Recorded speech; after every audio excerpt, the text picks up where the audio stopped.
zomwe tinkaziwelenga kalelo mulosi, lelo ndi maso atu tikuziona tu, dziko lasokonekerwa, dziko latekeseka, zonse zizikulengeza, Yesu wayandikira.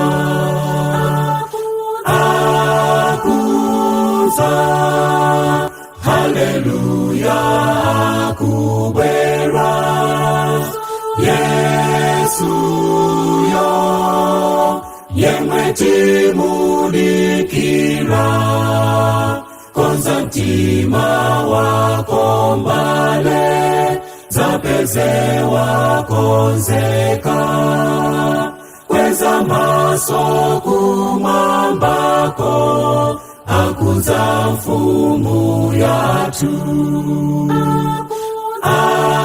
Akuza, haleluya, akubwera, Yesu yo, yemwe timudikira, konza mtima wako mbale, zapeze wakonzeka, kweza maso kumwambako, akuza mfumu yatu. Tsono usachite mantha, usadele nsonkawa, uli naye mpulumutsi wokusogolera we, munthawi ya nsautsoyo adzakubisa iwe, ukampasa mtima wako, yendabe usaope. Akuza, haleluya, akubwera, Yesu yo, yemwe timudikira, konza mtima wako mbale, zapeze wakonzeka, kweza maso kumwambako, akuza mfumu yatu.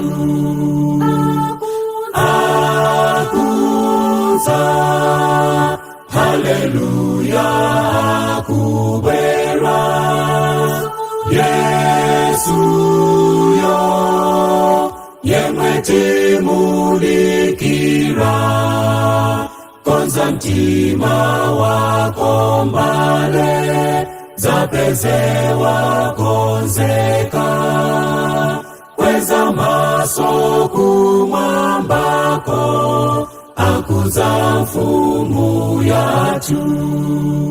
Kweza maso kumwambako, akuza mfumu yatu, akuza mfumu yatu, akuza mfumu yatu, akuza mfumu